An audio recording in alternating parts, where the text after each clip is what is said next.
Welcome back to Taja's Garden. I'm the gardening realtor. If you're new here, I'm glad you're here, and if you're returning, welcome back.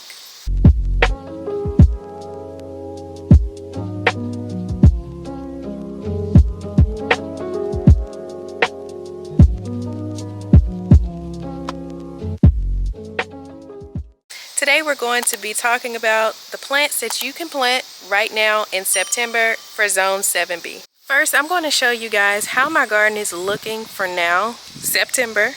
I have pulled up my tomato plants. I have planted out my brassica plants, my broccoli, kale, cabbage, Swiss chard right here. My cucumber plant is dying off, but no need to worry. I have another cucumber plant right over here making its way up the trellis.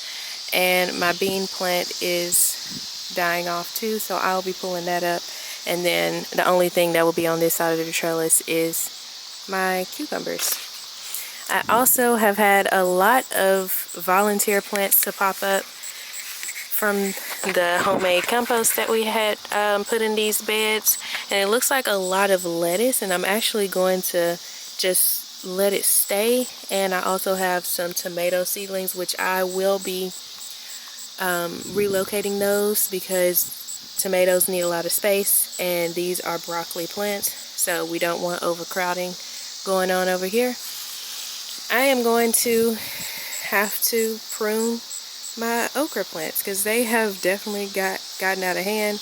I didn't think they would get this much out of hand, honestly, and that's the reason why I normally don't prune my okra plants. But I had to go back and think about last year, and I had my okra plants in this bed last year, and by the time they got really big, I did not have anything in this bed, which was right in front of it. So the difference is, this year, I moved my okra plants a bed over, and the bed right directly in front of it, I have started some more fall plants. So they're going to be crowding those fall plants once they get bigger and taking some of the sunlight that they need. And you can see right here, you can hardly see that kale plant right there. And once the kale plant gets bigger, it's definitely going to have a hard time getting some sunlight. So we are going to have to go through and cut all of those branches off. Well, when I say we, I mean my husband is going to have to go through and cut all of those branches off, because okra, if you did not know, those branches get thick. If you can see from here, this is thick. It's like a tree branch. So I'm going to need my husband's strength. He's going to go through and cut everything off that crowds in between these beds. And then of course, my cantaloupe patch is doing amazing. I have actually had a lot more start to grow. That is a new one right there. And I saw another new one on this side. Here it is, right here. So cute. And I have a lot of them that are just about ready. This.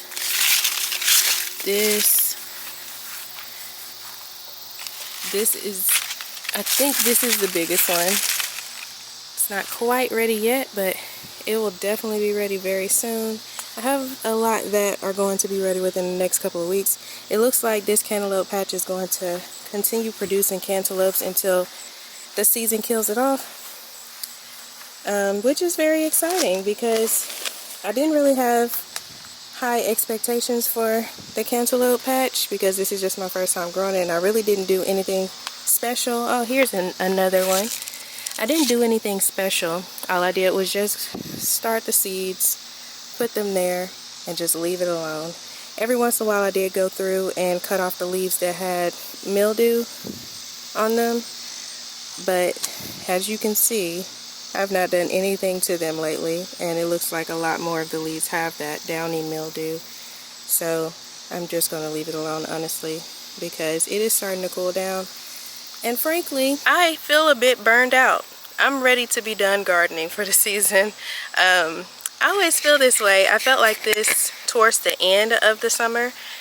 but I didn't want to regret not growing anything. So that's the reason why I went ahead and started some fall plants. And if I get busy, if I get completely burned out, then I'll just let it go. And there's no hard feelings. Coming over to the standing raised bed, a lot more Swiss chard, and they are doing amazing, way better than the ones that are in my garden. I have one strawberry, the other one did not survive because it just got too hot over here at one point. I have a lot of lettuce that I put in here not too long ago, and they are doing fantastic.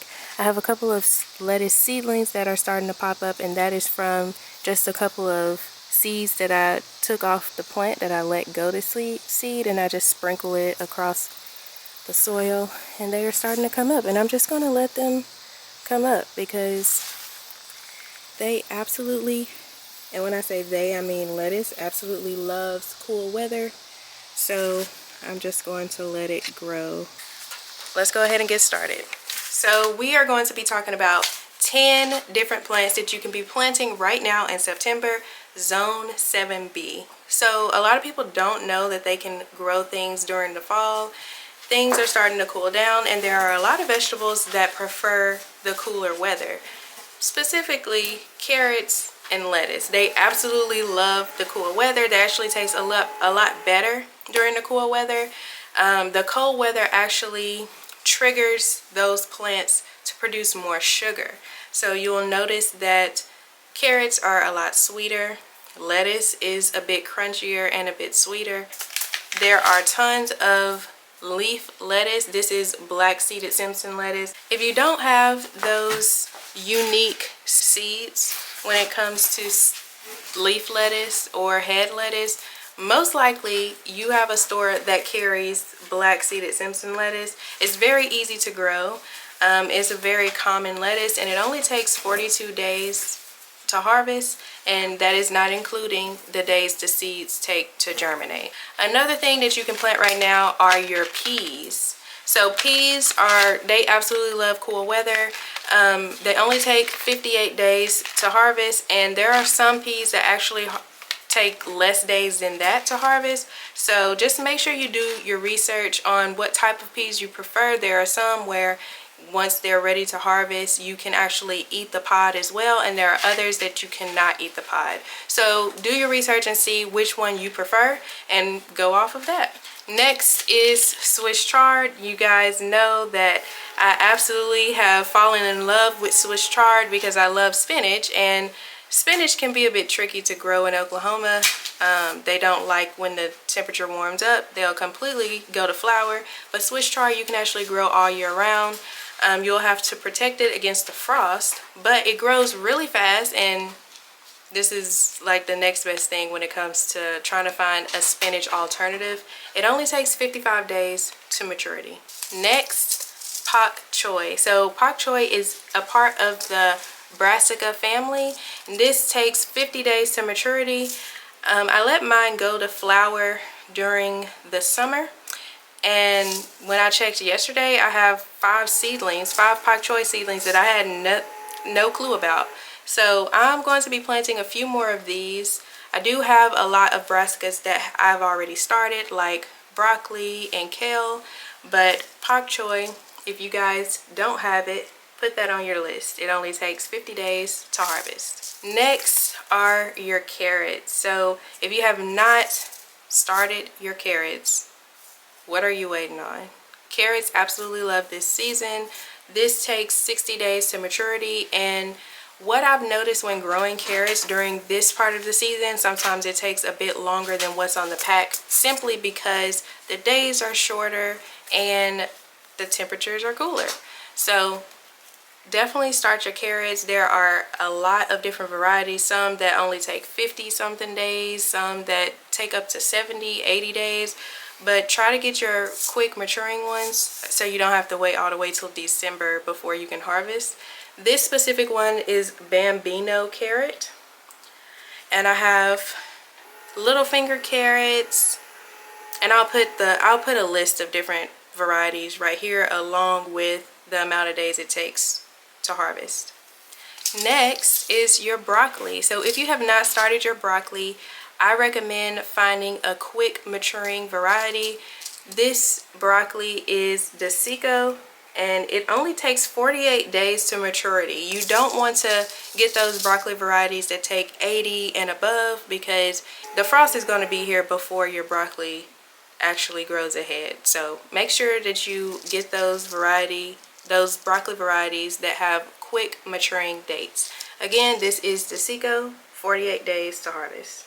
Next are your bush beans. Make sure that you get the varieties that are quick maturing. This is 51 days to harvest, and this is Royal Burgundy Bush. Whenever you cook them, they turn green. If you're kind of wondering about that color, you can actually grow them really close together. So if you want to grow bush beans, the good thing is you can grow a lot of them at one time. Bush beans, 51 days to harvest. Next up is your kale. Kale only takes 50 to 55 days to harvest, depending on the variety that you choose. This one is Dwarf Blue Curled Vates. So this right here only takes 55 days to maturity. Make sure whenever you're buying your kale seeds, you pay close attention to the days to harvest. And just like your other green leafy vegetables, kale prefers to grow during the cooler seasons as well. They can grow pretty good during the warmer temperatures, but they are less bitter whenever you grow them during the cooler season. Next is arugula. Arugula is another green leafy vegetable that grows wonderful during the cooler seasons, and this only takes 40 days to harvest, which is absolutely amazing. They don't take long at all.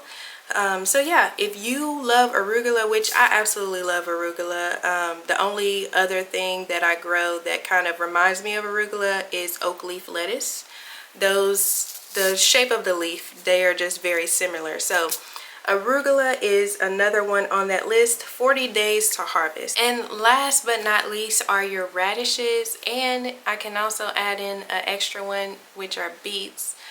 These are root crops, and they can take as little as 1 month to be ready to harvest. Beets take a little longer than radishes, depending on the variety that you choose, but radishes can be ready to harvest within 20 days. So if you like radishes, if you like beets, this is the perfect time to go ahead and start these seeds directly into the ground. They will do phenomenal if you grow them directly into the ground. I actually don't have the seeds for these because I don't particularly eat them, but this is the perfect time to grow them if that is something that you eat. Thank you guys for watching. That is 11 seeds that you can be planting right now in September for Zone 7B. If you have not already subscribed, please subscribe and hit that notification bell. And if you want to be a part of an amazing gardening community, head on over to Facebook, type in Prosper and Plant, and I'll see you over there.